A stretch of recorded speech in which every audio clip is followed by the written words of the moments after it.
Hello friends, welcome back to my channel GK with Manisha. Friends, अगर आप 2022 में TGT PGT की तैयारी कर रहे हैं, इस वीडियो में हम आपके लिए इन परीक्षाओं से संबंधित जीके और जीएस के 80 most important and selected question लेकर आए हैं, जो आपके आने वाली परीक्षाओं में बार बार पूछे गए हैं। तो आप वीडियो को ध्यान से देखिएगा और सभी क्वेश्चन को याद कर लीजिएगा। अब हम क्वेश्चन पर चलते हैं। आपका फर्स्ट क्वेश्चन है, भारत का प्रवेश द्वार किसे कहते हैं? मुंबई को, कोलकाता को, जम्मू को या उत्तराखंड को? इसका राइट आंसर होगा ऑप्शन ए, मुंबई को। मुंबई को भारत का प्रवेश द्वार कहा जाता है। क्वेश्चन इंपॉर्टेंट है फ्रेंड्स, आपको याद रखना है। फ्रेंड्स, मुंबई को माया नगरी के नाम से भी जाना जाता है और मुंबई महाराष्ट्र की राजधानी है, यानी महाराष्ट्र राज्य की राजधानी मुंबई को कहा जाता है। इसे आपको याद रखने हैं। दूसरा क्वेश्चन है, भारत का सिंह द्वार किसे कहते हैं? ऑप्शन ए है उत्तर प्रदेश को, बी है कोलकाता को, सी है दिल्ली को, ऑप्शन डी है गुजरात को। इसका राइट आंसर होगा ऑप्शन बी, कोलकाता को। कोलकाता को भारत का सिंह द्वार कहते हैं, यानी कोलकाता को भारत का सिंह द्वार के नाम से जाना जाता है। इसे आपको याद रखने हैं। अगला क्वेश्चन है, भारत का बगीचा किसे कहा जाता है? नासिक को, पूना को, रांची को या बेंगलुरु को? इसका राइट आंसर होगा ऑप्शन डी, बेंगलुरु को। बेंगलुरु को भारत का बगीचा कहा जाता है। फ्रेंड्स, बेंगलुरु जो है, यहाँ का जो बगीचा है उसे लाल बाग वनस्पति बगीचा के नाम से भी जाना जाता है और बेंगलुरु कर्नाटक राज्य की राजधानी है। इसे आपको याद रखने हैं। अगला इंपॉर्टेंट क्वेश्चन है, भारत का मैनचेस्टर किसे कहा जाता है? क्वेश्चन वेरी इंपॉर्टेंट है, आपको याद रखने हैं। अहमदाबाद को, गोरखपुर को, मुरादाबाद को, वाराणसी को? आंसर है ऑप्शन ए, अहमदाबाद को। अहमदाबाद को भारत का मैनचेस्टर कहा जाता है। फ्रेंड्स, अहमदाबाद को भारत का मैनचेस्टर इसलिए कहा जाता है क्योंकि यह अपने लोकप्रिय कपड़ा उद्योग के कारण प्रसिद्ध है, इसलिए इसे भारत का मैनचेस्टर कहा जाता है और यह गुजरात राज्य में स्थित है। अगला इंपॉर्टेंट क्वेश्चन है, झीलों का नगर किसे कहा जाता है? शिमला को, गोवा को, श्रीनगर को या लखनऊ को? इसका राइट आंसर होगा ऑप्शन सी, श्रीनगर को। श्रीनगर को झीलों का नगर कहा जाता है। फ्रेंड्स, झीलों का नगर श्रीनगर को कहा जाता है और श्रीनगर को पुलों की नगरी भी कहा जाता है। इसे भी आपको याद रखने हैं। श्रीनगर में कई छोटी व बड़ी झीलें हैं और यहाँ बहुत सारे तालाब पर्यटक स्थल के लिए प्रसिद्ध हैं, इसलिए इसे झीलों का नगर कहा जाता है। अगला क्वेश्चन है, भारत का हृदय स्थल किसे कहा जाता है? मध्य प्रदेश को, उत्तर प्रदेश को, इलाहाबाद को या पटना को? आंसर है ऑप्शन ए, मध्य प्रदेश को। मध्य प्रदेश को भारत का हृदय स्थल के नाम से जाना जाता है। इसे आपको याद रखने हैं। फ्रेंड्स, मध्य प्रदेश राज्य जो है वह अपनी संस्कृति, सभ्यता, प्राकृतिक सुंदरता और अद्भुत कलात्मक शैली के माध्यम से पर्यटक स्थलों में जाना जाता है और यह मध्य प्रदेश जो है वह भारत देश का दूसरा सबसे बड़ा राज्य के नाम से भी जाना जाता है। इसे भी आपको याद रखने हैं। क्वेश्चन इंपॉर्टेंट है। अगला है, भारत का पेरिस किसे कहते हैं? राजस्थान को, जयपुर को, गुजरात को या प्रयाग को? आंसर है ऑप्शन बी, जयपुर को। जयपुर को भारत का पेरिस कहा जाता है। क्यों कहा जाता है फ्रेंड्स? क्योंकि जयपुर में आमेर का किला स्थित है और आमेर का किला एक कारण है जिसकी वजह से जयपुर को भारत का पेरिस कहा जाता है। इसे आपको याद रखने हैं। अगला क्वेश्चन है, भारत का चीनी का कटोरा किसे कहा जाता है? उत्तर प्रदेश को, सिक्किम को, उत्तराखंड को या जौनपुर को? आंसर है ऑप्शन ए, उत्तर प्रदेश राज्य को। उत्तर प्रदेश राज्य को भारत का चीनी का कटोरा कहा जाता है। फ्रेंड्स, उत्तर प्रदेश राज्य में गन्ना सबसे ज़्यादा उत्पादक होता है, यानी गन्ना का खेती बहुत ज़्यादा होता है, इसलिए इसे चीनी का कटोरा कहा जाता है और उत्तर प्रदेश राज्य को भारत की पुण्य भूमि के नाम से भी जाना जाता है। इसे भी आपको याद रखने हैं। अगला इंपॉर्टेंट क्वेश्चन है, मंदिरों की पुण्य भूमि कहा जाता है? गया को, वाराणसी को, मथुरा को या तमिलनाडु को? आंसर है ऑप्शन डी, तमिलनाडु को। तमिलनाडु को मंदिरों की पुण्य भूमि के नाम से जाना जाता है। फ्रेंड्स, इस राज्य में यानी तमिलनाडु में मंदिरों की बड़ी संख्या के कारण तमिलनाडु को मंदिरों की पुण्य भूमि कहा जाता है, क्योंकि यहाँ पर अत्यधिक संख्या में मंदिर पाए जाते हैं। इसे आपको याद रखने हैं। अगला क्वेश्चन है, त्योहारों का नगर किसे कहा जाता है। फ्रेंड्स, मैंने आपके लिए सारे क्वेश्चन इंपॉर्टेंट एंड सिलेक्टेड लिए हैं। अगर आप मेरे चैनल पर नए जुड़े हैं तो चैनल को लाइक और सब्सक्राइब जरूर करें और बेल आइकन को भी प्रेस करें ताकि मैं जब भी वीडियो अपलोड करूं आप तक सबसे पहले पहुंच सके। ऑप्शन ए है तमिलनाडु को, ऑप्शन बी है मदुरई को, ऑप्शन सी है राजस्थान को या उत्तर प्रदेश को। आंसर है ऑप्शन बी मदुरई को। मदुरई को त्योहारों का नगर कहा जाता है, इसे आपको याद रखना है। फ्रेंड्स, मदुरई शहर जो है वहाँ त्योहारों का शहर कहा जाता है और यह दक्षिण भारत के तमिलनाडु राज्य में स्थित है, इसे आपको याद रखने हैं। अगला क्वेश्चन है, धान की डलिया किसे कहा जाता है। छत्तीसगढ़ को, बिहार को, रांची को या तमिलनाडु को। आंसर है ऑप्शन ए छत्तीसगढ़ को। छत्तीसगढ़ को धान की डलिया कहा जाता है, इसे आपको याद रखने हैं। अगला क्वेश्चन है, फलों की डलिया किसे कहा जाता है। मध्य प्रदेश को, श्रीनगर को, हिमाचल प्रदेश को या दादर को। आंसर है ऑप्शन सी हिमाचल प्रदेश को। हिमाचल प्रदेश को फलों की डलिया के नाम से जाना जाता है। क्वेश्चन इंपॉर्टेंट है, आपको याद रखने हैं। अगला मोस्ट इंपॉर्टेंट क्वेश्चन है, संतरों की राजधानी किसे कहा जाता है। नागपुर को, जयपुर को, दिल्ली को या सिंगापुर को। ऑप्शन ए है नागपुर को। नागपुर को संतरों की राजधानी के नाम से जाना जाता है। फ्रेंड्स, नागपुर को ऑरेंज सिटी के नाम से भी जाना जाता है, इसे भी आपको याद रखना है। क्वेश्चन वेरी वेरी इंपॉर्टेंट है। अगला क्वेश्चन है, पर्वतों की रानी किसे कहते हैं। माउंट एवरेस्ट को, केटू को या कंचनजंगा को या मसूरी को। आंसर है ऑप्शन डी मसूरी को। मसूरी को पर्वतों की रानी कहा जाता है। फ्रेंड्स, मसूरी शहर जो है वह उत्तराखंड की प्रकृति की गोद में बसा हुआ अत्यंत मनोरम शहर है और यह मसूरी को पहाड़ों की रानी भी कहा जाता है और मसूरी सौंदर्य, शिक्षा, पर्यटन व व्यावसायिक गतिविधियों के लिए प्रसिद्ध है, इसे भी आपको याद रखना है। क्वेश्चन इंपॉर्टेंट है। अगला क्वेश्चन है, भारत का हॉलीवुड किसे कहा जाता है। कई बार एग्जाम में पूछा गया है। ऑप्शन ए है केरल को, ऑप्शन बी है तमिलनाडु को, ऑप्शन सी है मुंबई को, ऑप्शन डी है कोलकाता को। आंसर है ऑप्शन सी मुंबई को। मुंबई को भारत का हॉलीवुड के नाम से जाना जाता है। फ्रेंड्स, मुंबई को भारत का हॉलीवुड कहने का कारण क्या है।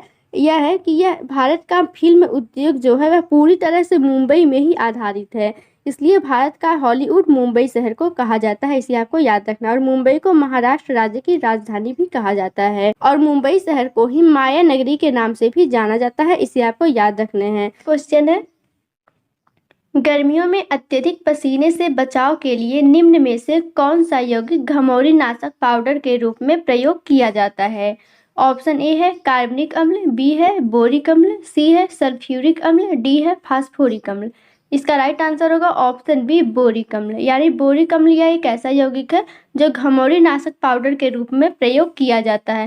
फ्रेंड्स, बोरिक अम्ल जो होता है यह एक सफ़ेद क्रिस्टलीय यौगिक होता है जो बोरान और ऑक्सीजन से मिल करके बना होता है और इसका उपयोग घमौरी नाशक पाउडर के साथ साथ जो होता है तिलचट्टे, चींटियां, दीमक, लकड़ी के बोरस जो होते हैं और अन्य परजीवी को मारने के लिए भी किया जाता है, इसे भी आपको याद रखने हैं। अगला क्वेश्चन है, मनुष्य में अस्थायी दांतों की संख्या कितनी होती है। 10 होती है, 12 होती है, 20 होती है या 28 होती है। राइट आंसर है ऑप्शन सी 20 होती है। यानी मनुष्य में जो अस्थायी दांत होते हैं उनकी संख्या 20 होती है और जो अस्थायी दांत होते हैं उनकी संख्या 32 होती है, आपको याद रखने हैं। अगला क्वेश्चन है, वायुमंडल में कौन सी गैस पराबैंगनी किरणों का अवशोषण कर लेती है। ऑप्शन ए है मीथेन, बी है ओजोन, सी है नाइट्रोजन, डी है हीलियम। राइट आंसर होगा ऑप्शन बी ओजोन गैस। यानी वायुमंडल में जो ओजोन गैस पाई जाती है वह सूर्य के पराबैंगनी किरणों को अवशोषित करके पृथ्वी के सतह की रक्षा करती है। फ्रेंड्स, ओजोन गैस जो होती है वह ऑक्सीजन के 3 परमाणुओं से मिल करके बनी होती है और यह वायुमंडल के समताप मंडल में रहती है जो सूर्य द्वारा उत्सर्जित पराबैंगनी किरणों से पृथ्वी की सतह की रक्षा करती है, इसे भी आपको याद रखने हैं। अगला मोस्ट इम्पॉर्टेंट क्वेश्चन है, अम्ल वर्षा वनस्पति को नष्ट कर देती है क्योंकि उसमें नाइट्रिक अम्ल होता है, ओजोन होती है, सल्फ्यूरिक अम्ल होता है या कार्बनिक अम्ल होता है। इसका राइट आंसर होगा ऑप्शन सी, सल्फ्यूरिक अम्ल होता है। अम्ल वर्षा जो होती है वह वनस्पतियों को नष्ट कर देती है क्योंकि उसमें सल्फ्यूरिक अम्ल होता है। अम्ल वर्षा का जो अर्थ होता है वह उसका अर्थ होता है वर्षा, हिम, ओला या कोहरा। इसमें जो भी होते हैं ये सब कार्बन डाइऑक्साइड के अतिरिक्त सल्फर डाइऑक्साइड तथा नाइट्रोजन के ऑक्साइड घुले होते हैं, जिससे तनु सल्फ्यूरिक अम्ल और नाइट्रिक अम्ल बनते हैं जो अम्ल वर्षा कहलाते हैं और यह वनस्पतियों को नष्ट कर देते हैं। इसे आपको याद रखने हैं। अगला क्वेश्चन है, मौत के कुएं में कुएं की दीवार पर मोटरसाइकिल चलाना किस सिद्धांत पर आधारित है? अपकेंद्रीय बल, अभिकेंद्रीय बल, बल आघूर्ण या अस्थायी संतुलन। राइट आंसर होगा ऑप्शन बी, अभिकेंद्रीय बल। यानी मौत के कुएं में कुएं की दीवार पर जो मोटरसाइकिल चलाया जाता है अभिकेंद्रीय बल पर आधारित है। इसे आपको याद रखने हैं। अगला क्वेश्चन है, हैलोजन में सबसे अधिक क्रियाशील है ब्रोमीन, फ्लोरीन, क्लोरीन या आयोडीन। इसका राइट आंसर होगा ऑप्शन बी, फ्लोरीन। फ्लोरीन यह एक ऐसी गैस है जो हैलोजन में सबसे अधिक क्रियाशील मानी जाती है। फ्रेंड्स, हैलोजन अत्यधिक अक्रियाशील आध्यात्मिक तत्वों की श्रृंखला कहा जाता है। इसे भी आपको याद रखने हैं। अगला क्वेश्चन है, इटली की गंगा किस नदी को कहा जाता है? पो नदी को, गंगा को, हडसन या पोटोमैक। राइट आंसर होगा ऑप्शन ए, पो नदी को। इटली की गंगा पो नदी को कहा जाता है। क्वेश्चन वेरी इंपॉर्टेंट है, कई बार एग्जाम में पूछा गया। और पो नदी जो है वह एड्रियाटिक सागर में जाकर गिरती है। इसे भी आपको याद रखने हैं। अगला क्वेश्चन है, आमतौर पर बिजली के बल्ब में भरी जाने वाली गैस कौन सी है? Hydrogen, nitrogen, oxygen, carbon dioxide. Right answer होगा ऑप्शन बी, नाइट्रोजन। आमतौर पर बिजली के बल्ब में भरी जाने वाली ये गैस होती है वह नाइट्रोजन कहलाती है। फ्रेंड्स, बल्ब में उपयोग होने वाले टंगस्टन फिलामेंट के ऑक्सीकरण को रोकने के लिए नाइट्रोजन या आर्गन जैसी रासायनिक रूप से निष्क्रिय गैस भरे जाते हैं। इसे भी आपको याद रखने हैं। अगला क्वेश्चन है, सबसे भारी धातु कौन सी है? लिथियम, टीन, ओस्मियम या स्टेंसियम। राइट आंसर होगा ऑप्शन सी, ओस्मियम। ओस्मियम यह एक ऐसी धातु है जो सबसे भारी धातु के नाम से जानी जाती है क्योंकि इसका घनत्व जो होता है वह बहुत ज़्यादा होता है और ओस्मियम को OS से प्रदर्शित करते हैं। इसे भी आपको याद रखना है। फ्रेंड्स, ओस्मियम जो होता है यह एक रासायनिक तत्व होता है और यह सबसे भारी धातु के नाम से जाना जाता है और सबसे हल्की धातु जो होती है वह लिथियम होती है। इसे भी आपको याद रखने हैं। अगला क्वेश्चन है, मानव शरीर का कौन सा हिस्सा पित्त रस को संग्रहित करता है? वृक्क, वसा ऊतक, लाल ग्रंथियां या पित्ताशय। राइट आंसर होगा ऑप्शन डी, पित्ताशय। यानी मानव शरीर का जो पित्ताशय अंग होता है यह पित्त रस को संग्रहित करता है। मनुष्य में जो पित्त होता है वह यकृत के द्वारा लगातार निर्मित होता है। यानी यकृत या लीवर के द्वारा जो पित्त होता है उसका लगातार निर्माण होता रहता है और पित्ताशय में यह जाकर के संग्रहित होता है। इसे याद रखते हैं आपको। अगला है, वह जैविक क्रिया जिसमें ऑक्सीजन मुक्त होती है? प्रकाश संश्लेषण, श्वसन तथा उत्सर्जन, श्वसन तथा प्रकाश संश्लेषण या श्वसन। राइट आंसर होगा ऑप्शन ए, प्रकाश संश्लेषण। यानी प्रकाश संश्लेषण यह एक ऐसी जैविक क्रिया है जिसमें ऑक्सीजन मुक्त होती है। क्वेश्चन वेरी इंपॉर्टेंट है, आपको याद रखना है, कई बार पूछे गए हैं। फ्रेंड्स, प्रकाश संश्लेषण यह एक ऐसी प्रक्रिया होती है जो प्रकाश ऊर्जा को रासायनिक ऊर्जा में बदल देती है और हरे पौधे सूर्य के प्रकाश के द्वारा क्लोरोफिल की उपस्थिति में कार्बन डाइऑक्साइड और जल के द्वारा अपना भोजन बनाते हैं और ऑक्सीजन गैस को मुक्त करते हैं यानी बाहर निकालते हैं, जिसे प्रकाश संश्लेषण कहा जाता है। इसे आपको याद रखना, यानी प्रकाश संश्लेषण में ही ऑक्सीजन मुक्त होती है। अगला क्वेश्चन है, एड्स की बीमारी का पता लगाने के लिए कौन सा परीक्षण किया जाता है? बीडाल, बायोप्सी, एलिसा या सीटी स्कैन। इसका राइट आंसर होगा ऑप्शन सी, एलिसा। एलिसा यह एक ऐसा परीक्षण है जो एड्स की बीमारी का पता लगाने के लिए किया जाता है और एड्स की बीमारी जो होती है वह एक विषाणु के द्वारा फैलती है। वह विषाणु होता है, उसे कहा जाता है HIV।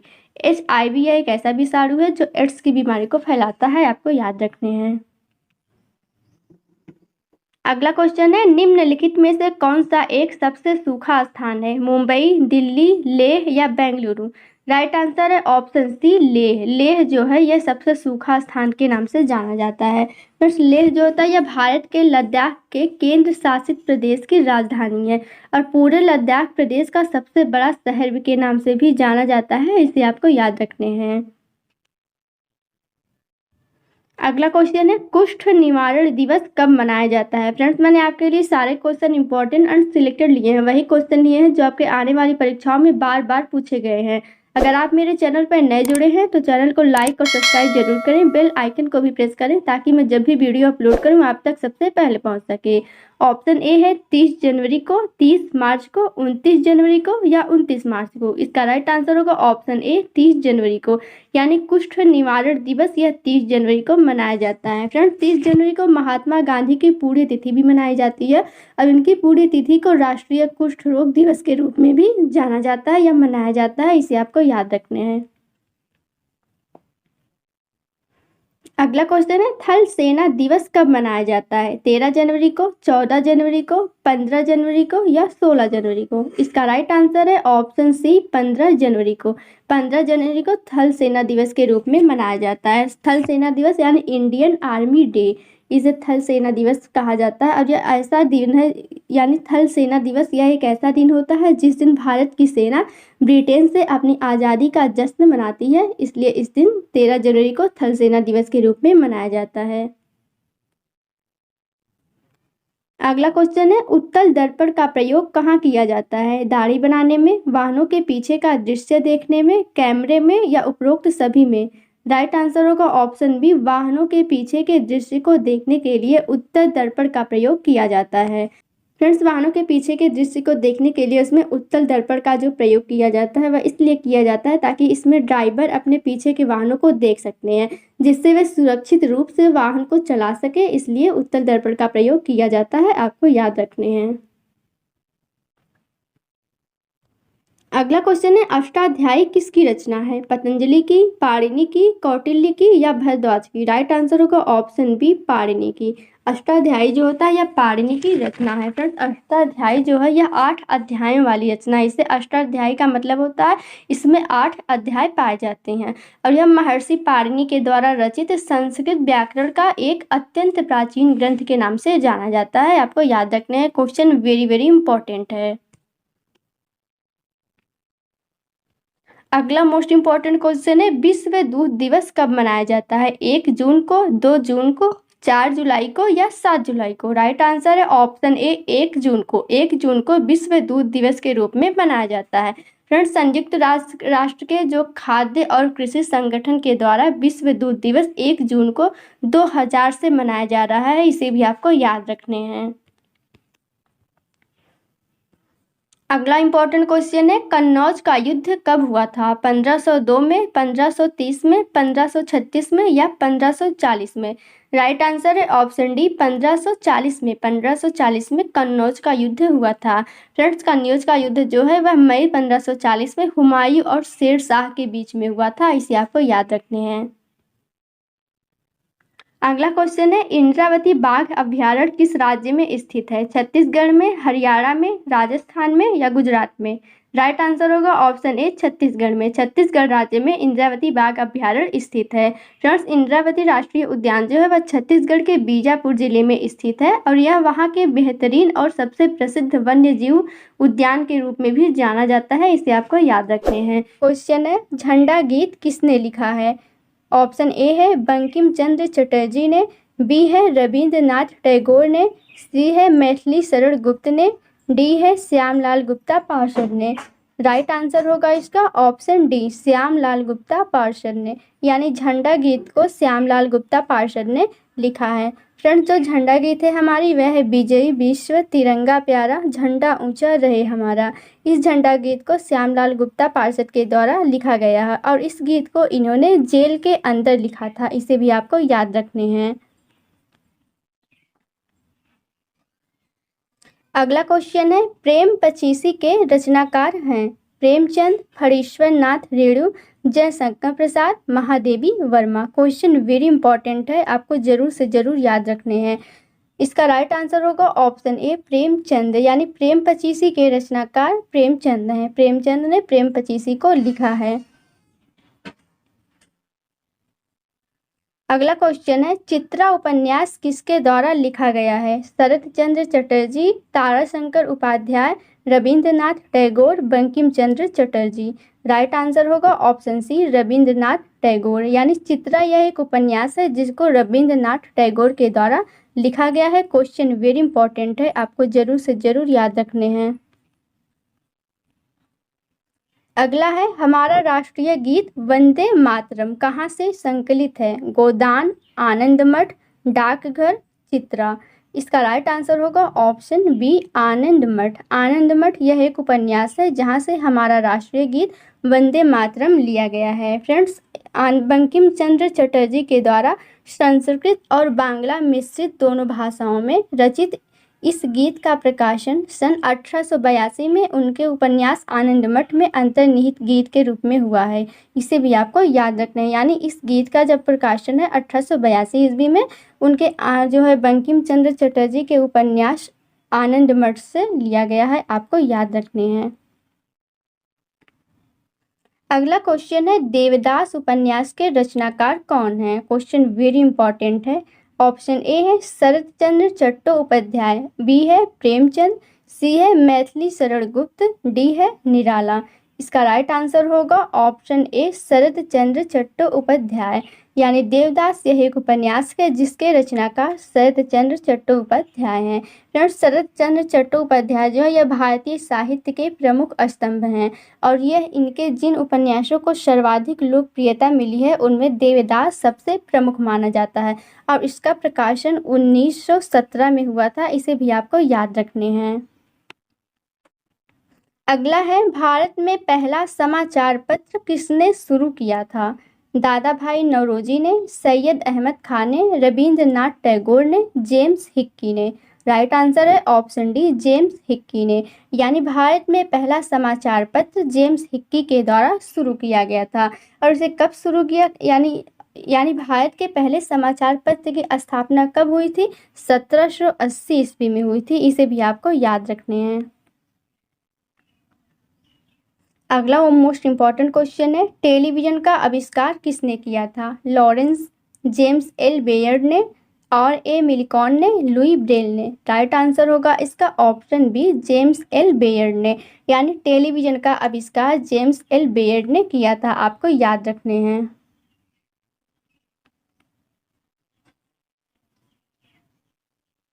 अगला क्वेश्चन है, बनारस हिंदू विश्वविद्यालय जिसे बीएचयू कहा जाता है इसके संस्थापक कौन थे? डॉक्टर राधाकृष्णन, मदन मोहन मालवीय, गांधी जी, इनमें से कोई नहीं।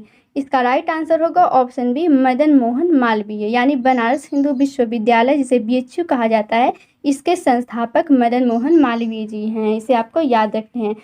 फ्रेंड्स, बनारस हिंदू विश्वविद्यालय जो है इसे हमेशा बीएचयू के नाम से जाना जाता है और इस विश्वविद्यालय की स्थापना जो है महामना पंडित मदन मोहन मालवीय के द्वारा 1916 ईस्वी में बसंत पंचमी के पुनीत दिवस पर की गई थी। आपको इसे भी याद रखने हैं, क्वेश्चन इम्पॉर्टेंट है। अगला है, भारत छोड़ो का नारा किसने दिया था? महात्मा गांधी ने, पंडित जवाहरलाल नेहरू ने, यूसुफ मेहर अली ने, अरोड़ा आसफ अली ने। इसका राइट आंसर है ऑप्शन ए महात्मा गांधी ने। महात्मा गांधी ने भारत छोड़ो का नारा दिया था। फ्रेंड, कहा जाता है भारत छोड़ो का नारा 9 अगस्त 1942 को महात्मा गांधी के नेतृत्व में भारतीय राष्ट्रीय कांग्रेस के द्वारा शुरू किया गया था और महात्मा गांधी ने लोगों को करो या मरो का भी नारा दिया था, आपको याद रखना है, क्वेश्चन इम्पोर्टेंट है। अगला है, किस वर्ष राष्ट्रीय गीत वंदे मातरम पहली बार गाया गया था? 1896 में, 1906 में, 1930 में या 1947 में?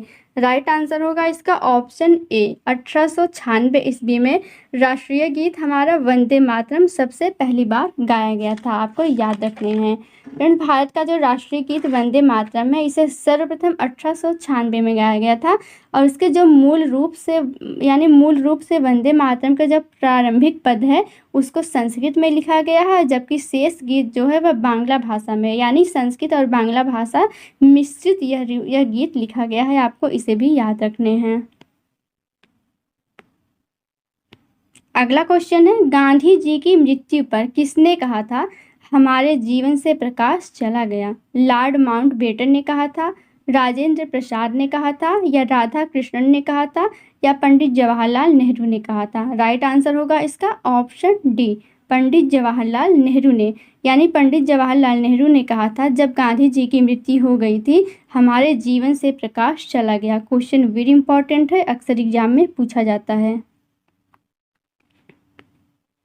अगला क्वेश्चन है, बैरोमीटर का आविष्कार किसने किया था? इवांजेलिस्ता टेरिसेली ने, चार्ल्स जेवियर थॉमस ने, एडवर्ड टेलर ने, गुस्ताव ताव शेख ने? राइट आंसर है इसका ऑप्शन ए, इवांजेलिस्ता टेरिसेली ने इसका बैरोमीटर का आविष्कार किया था। यानी फ्रेंड्स, जो बैरोमीटर है यह वायुदाब मापने के काम आता है और इसकी खोज इटली के वैज्ञानिक इवान जेलिस्टा टेरिसेली के द्वारा 1643 में की गई थी। इसे भी आपको याद रखने हैं। अगला क्वेश्चन है, हवाई जहाज का आविष्कार किसने किया? राइट ब्रदर्स ने, एडिसन ने, स्टीवेंसन ने, या कोई नहीं? राइट आंसर है इसका ऑप्शन ए, राइट ब्रदर्स ने। हवाई जहाज का आविष्कार राइट ब्रदर्स ने किया था, आपको याद रखने हैं।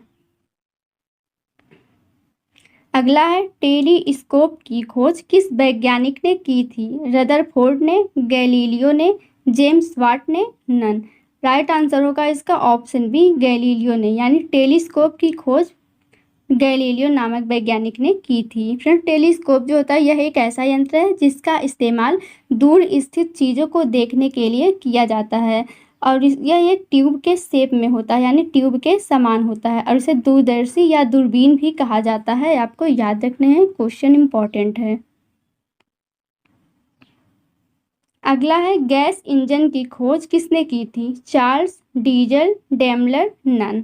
इसका राइट आंसर होगा ऑप्शन सी, डेमलर ने की थी। यानी गैस इंजन की खोज डेमलर ने की थी और कब की थी? 1885 में की थी। इसे भी आपको याद रखने हैं। अगला वेरी इंपॉर्टेंट क्वेश्चन है फ्रेंड्स, यह तो अक्सर ही पूछा जाता है। सिंधु सभ्यता का कौन सा स्थान भारत में स्थित है? हड़प्पा, मोहनजोदड़ो, लोथल, इनमें से कोई नहीं? राइट आंसर होगा इसका ऑप्शन सी, लोथल। सिंधु सभ्यता का जो लोथल स्थान है यह भारत में स्थित है, आपको याद रखने हैं।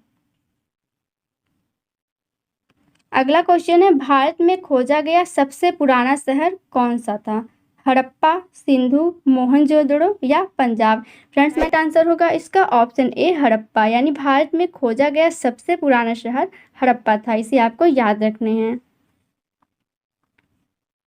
अगला क्वेश्चन है, काला सागर किस देश के दक्षिण में स्थित है? फ्रांस, रूस, तुर्की, इंग्लैंड? राइट आंसर है इसका ऑप्शन बी, रूस। यानी काला सागर दक्षिण देश रूस देश के दक्षिण में स्थित है, आपको याद रखने हैं। अगला मोस्ट इंपॉर्टेंट क्वेश्चन है, नागा अर्जुन कौन थे? ग्रीक राजा थे, बौद्ध दार्शनिक थे, या वैष्णव संत थे, या जैन मठवासी थे? राइट आंसर होगा इसका ऑप्शन बी, बौद्ध दार्शनिक थे। यानी नागा अर्जुन बौद्ध दार्शनिक थे, आपको याद रखने हैं। फ्रेंड्स, नागा अर्जुन जो है हिंदी और मैथिली के अप्रतिम लेखक और कवि भी माने जाते हैं, आपको याद रखने हैं। अगला है, जैन धर्म का आधारभूत बिंदु कौन सा है? आपको याद रखने फ्रेंड्स, क्वेश्चन कई बार पूछा जाता है। ऑप्शन ए है कर्म, बी है निष्ठा, सी है अहिंसा, डी है विराग? राइट आंसर होगा इसका ऑप्शन सी, अहिंसा। यानी जैन धर्म का आधारभूत बिंदु अहिंसा को कहा जाता है। फ्रेंड्स, अहिंसा जो है यह जैन धर्म का आधारभूत बिंदु है और जैन धर्म में सम्यक चरित्र के अंतर्गत परिव्राजकों अथवा तापसों के लिए जो है वह अहिंसा, सत्य, अस्तेय, ब्रह्मचर्य एवं अपरिग्रह नामक पंच महाव्रत की व्यवस्था भी की गई है। इसे भी आपको याद रखने हैं। क्वेश्चन है, रामायण में कुल कितने अध्याय हैं? ऑप्शन ए है 5, 7, 9 या 11? इसका राइट आंसर होगा ऑप्शन बी, 7। यानी रामायण में कुल 7 अध्याय हैं। फ्रेंड्स, रामायण की रचना महर्षि वाल्मीकि के द्वारा की गई है और इसमें कुल 7 अध्याय हैं। और पहला है बाल कांड, अयोध्या कांड, अरण्य कांड, किष्किंधा कांड, सुंदर कांड, लंका कांड और 7वां है उत्तरकांड। इसे आपको याद रखने हैं, कई बार परीक्षाओं में पूछा गया है। अगला मोस्ट इंपॉर्टेंट क्वेश्चन है, रामायण जिस युग से संबंधित है उसका क्या नाम है? ऑप्शन ए है त्रेता युग, सतयुग, द्वापर युग या कलयुग? राइट आंसर होगा ऑप्शन ए त्रेता युग, यानी रामायण जो है वह त्रेता युग से संबंधित है। भगवान राम का जन्म त्रेता युग में हुआ था और भगवान कृष्ण का जन्म द्वापर युग में हुआ था, इसलिए रामायण जो है वह त्रेता युग से संबंधित है, इसे आपको याद रखने हैं। और 4 युग सब माने गए हैं, पहला था सतयुग, त्रेता युग, द्वापर युग और यह कलयुग है, इसे आपको याद रखने हैं।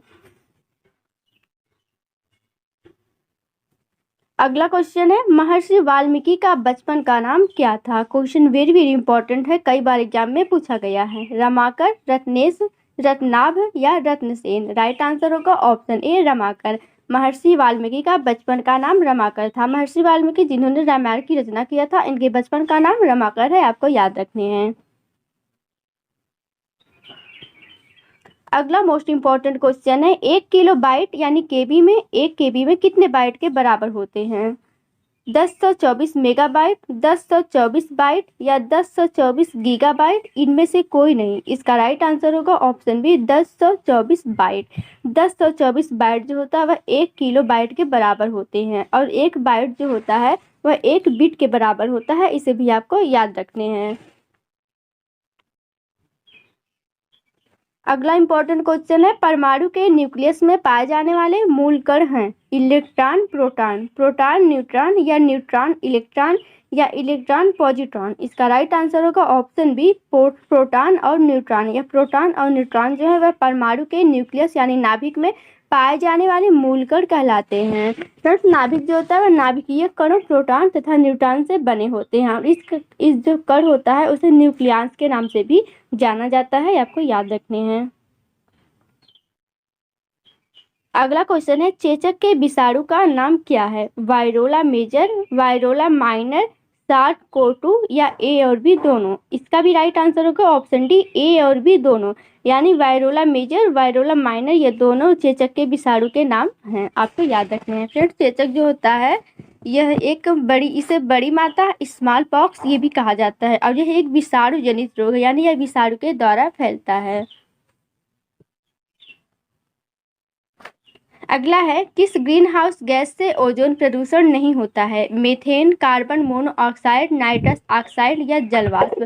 फ्रेंड्स, ये चारों जो है यह ओजोन यानी ग्रीन हाउस गैस के नाम से जानी जाती हैं, लेकिन इसका राइट आंसर होगा ऑप्शन डी जलवाष्प। जलवाष्प जो होता है यह भी ग्रीन हाउस गैस है, लेकिन इसके द्वारा ओजोन प्रदूषण नहीं फैलता है। बाकी methane, carbon monoxide, nitrous oxide ये अधिक मात्रा में ग्रीन हाउस गैस यानी ओजोन प्रदूषण को फैलाती हैं, आपको याद रखना। और यह जो जलवाष्प है यह पानी की गैसीय अवस्था होती है और ये अन्य अवस्थाओं के विपरीत अदृश्य मानी जाती है, आपको याद रखने हैं, यानी अदृश्य होती है। अगला क्वेश्चन है, कोबाल्ट 60 का किस में उपयोग होता है? ट्यूमर में, कैंसर में, गठिया में या आंख में? राइट आंसर होगा ऑप्शन बी कैंसर, यानी कैंसर में कोबाल्ट 60 का उपयोग किया जाता है। फ्रेंड्स, कोबाल्ट 60 जो होता है उसका उपयोग विकिरण चिकित्सा में भी किया जाता है, क्योंकि यह गामा किरणों का उत्सर्जन करता है और यह कैंसर में भी इसका उपयोग होता है, आपको याद रखने हैं। क्वेश्चन वेरी इंपॉर्टेंट है, कई बार परीक्षाओं में पूछा गया है। अगला है, गंगा की सहायक नदी कौन सी है? मानस, कमिंग, सुबनसिरी, महानंदा? राइट आंसर होगा option D Mahananda.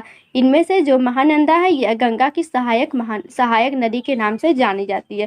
Friends, Ganga की जो प्रमुख सहायक नदियां हैं वह यमुना है, रामगंगा, सरयू, गंडक, कोसी, महानदी और सोन, ये सब गंगा की महत्वपूर्ण सहायक नदियां के नाम से जानी जाती हैं, आपको याद रखने हैं।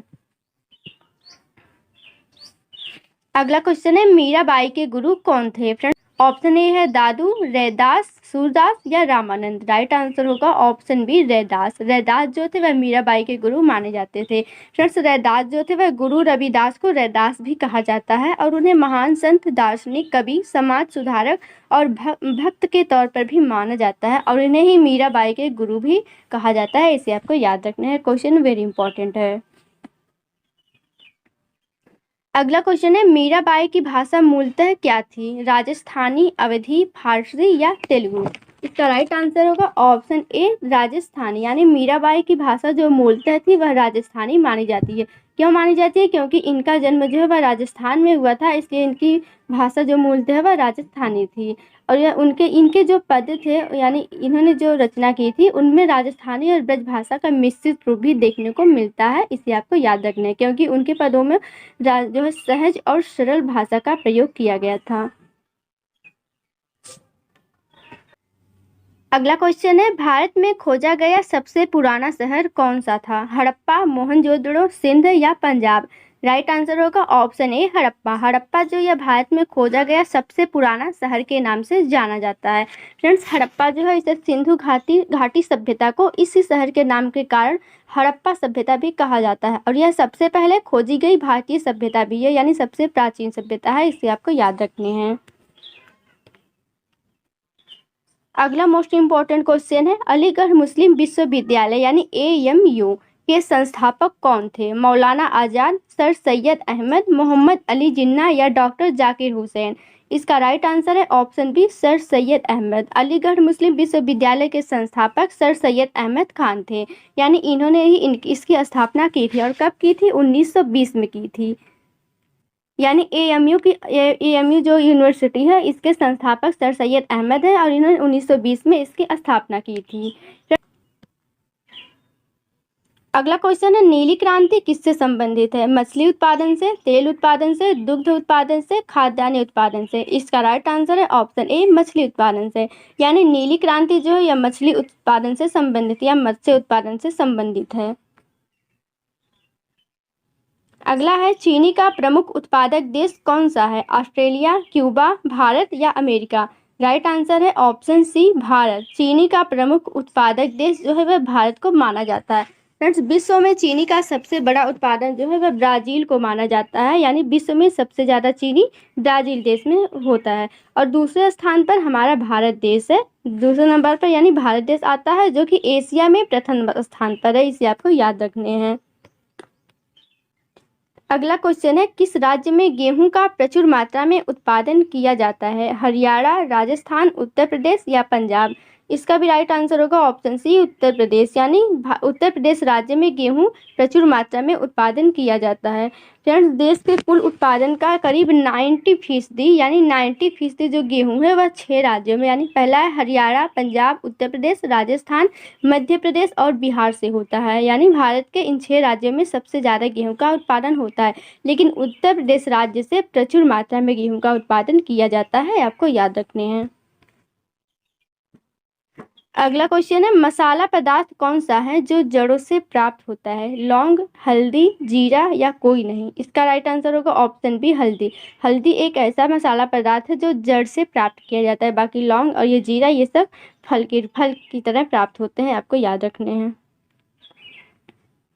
अगला क्वेश्चन है, कुफरी चमत्कार किस फसल की प्रजाति का नाम है? मूली, आलू, कपास या आम? इसका राइट आंसर होगा ऑप्शन बी आलू, यानी कुफरी चमत्कार यह एक आलू की प्रजाति के नाम से जानी जाती है, और कुफरी चमत्कार को लेकर आलू की कई प्रजातियों के नाम हैं, इसे भी आपको याद रखनी है।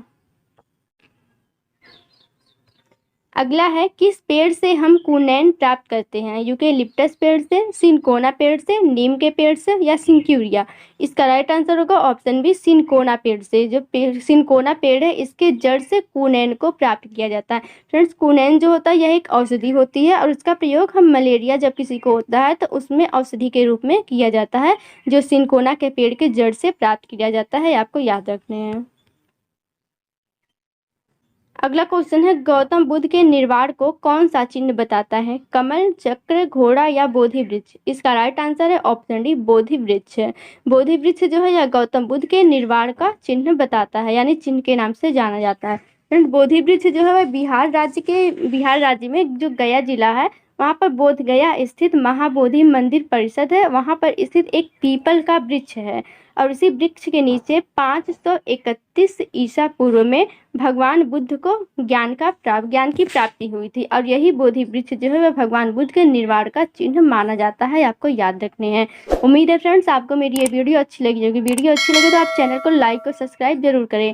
प्लेलिस्ट में जाकर सभी वीडियो को जरूर देखें। Thank you and all the best.